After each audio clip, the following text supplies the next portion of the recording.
7, 6, 5, 4, 3, 2, 1.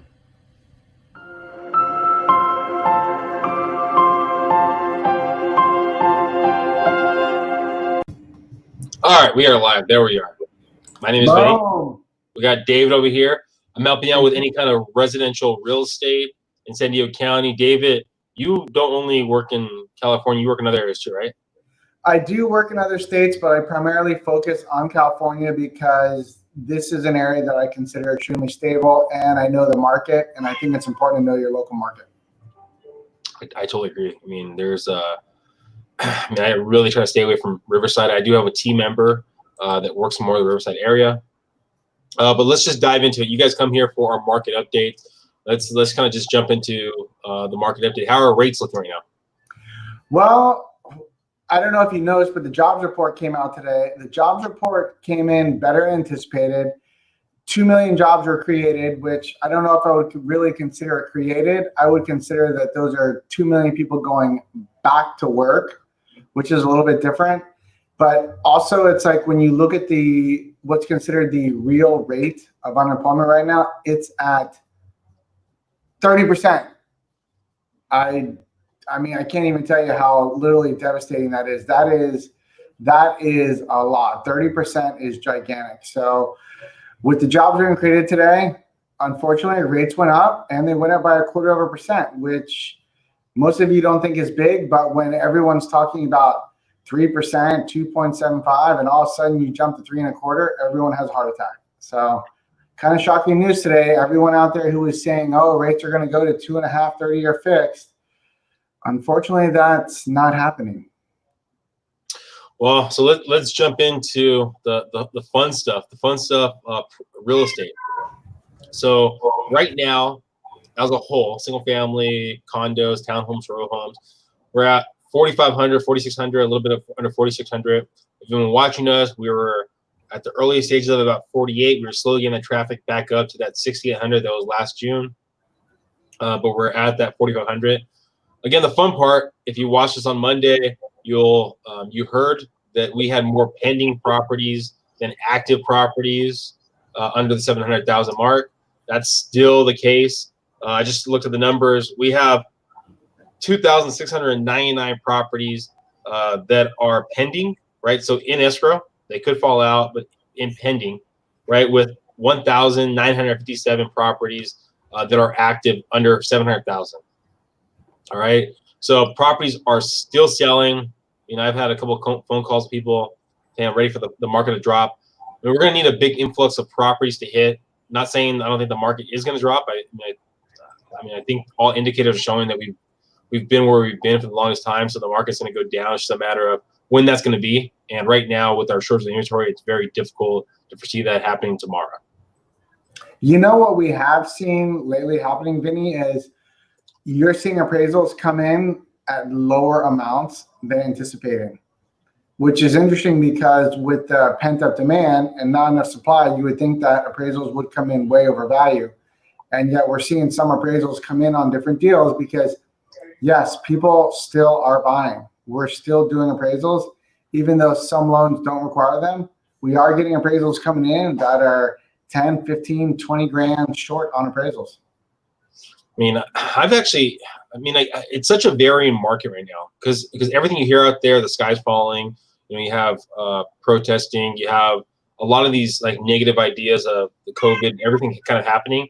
So if you put all that stuff into place, where the pricing is, common sense would say, right, that the values are going to be down, right? That not a lot of people are going to be purchasing. I mean, when you look at all the numbers, but that's not the case. I mean, so you got to be very, very aware of it, who you're talking to, where you're getting your information from, and especially at the price points. And again, there is that indicator when you get to the jumbo market right there, there is more wiggle room.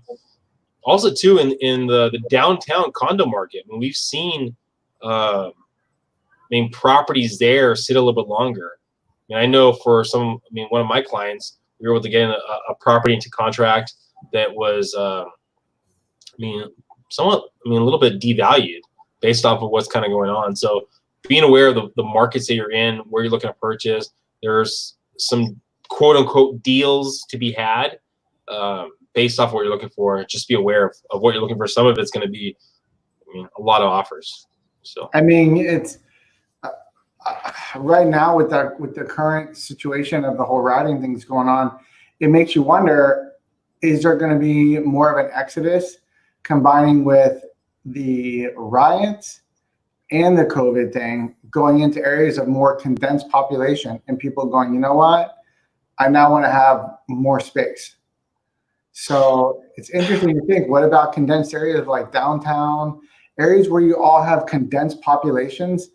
Are we going to see people start leaving them because all this stuff is happening, which it is a unique, almost perfect storm. And I don't want to say the sky's falling. I'm just going to say it's a very unique time. yeah, something to really think about too is, I say this every single time I'm on here when we do our buyer seminar: focus on the monthly payments, not off of the price. Unless you're buying all cash, the monthly payment is the biggest thing, right? And if you're looking for, let's say, a 10% drop, 5% drop, 15% drop, really factor that in. Okay, if I buy this property at 10% lower than where it currently sits, what happens if rates go up by 1%? So it's really focusing on where you want to sit, and rates, that David will talk to, can attest to. If you buy down the rate, you can get in the high twos. Yeah, you can. Right now, for those of you who are going to jump into the game, you're going to get something that you're probably not going to see again unless there's zombies walking. Because I don't know. I think I don't know if you shared that Freddie Mac, the history of rates, and if you actually just look at it, look at where rates should be and look at where they are. Look at the history. That's something. Vinnie has a very unique breakdown of the rates that Freddie Mac has done for like the last 20 years. That's interesting for people to see right there, because that shows you this is the low. This is the low. And that's not a low rider. It's a low interest rate market. All right. I'm gonna bring that. Actually, I'm gonna bring that up right now on the screen. Let's share the screen. And it also makes you wonder, Vinny, like when you look at stuff like with downtown La Mesa, look at what just happened. All right, look at this right here. Okay, so this has a 3.31. Okay, where we're at. And that's even a little higher. That's even a little higher than where that's a conservative estimate. A lot of lenders were at 3%. Fours. All right, so we were back in 2016 in the threes for a little bit. Yeah, but look at it. They're mid threes. They're not as low as they are now. All right, so now we're at mid threes, then back up to the fours. Now the fun part is, go to the recession of 2008. Look at 2008. Look at the rates. 6, 5, 6, 6, 5, 5, 5. I wouldn't necessarily look at those periods prior to 2007, because that's when we had phony baloney loans. But if you look at the rates between 2008 to 2012, when you're in a peak recession and then leaving a recession, look at the rates and look at them now. There's nothing like what we have right now. It's beyond interesting. And for those of you out there that still think 30-year fixed are going to go to 2.5% and 2%, I'm sorry, but I don't see that happening unless zombies start walking everywhere and everything completely implodes and we utterly melt down and go into a socialist country. Other than that, I don't see that happening. All right, guys, we're close to that time right now. Hopefully you'll be able to watch our investment seminar tomorrow. We have it I think we leave it tomorrow at 9 a.m. 9 a.m. So follow the platform. We'll have that set up for you. If you have any questions about the current market, if you're just interested in knowing what's next, what's going to happen, how you can get into the purchasing, and maybe you're looking to buy, but you're not looking to buy an investment. Just be aware. We do have buyer seminars, investment seminars, a lot of different seminars. Follow us, reach out to us. We'd love to be that resource for you. Yep, we appreciate your time. We're here long term. Me and Vinnie are not short term people. This is a long-term investment play for you, and that's what we're here for. We're not short-termers. It's a long-term thing, and we both love our jobs. And heart goes out to everybody out there having tough times too again. Thanks, everyone. Thank you.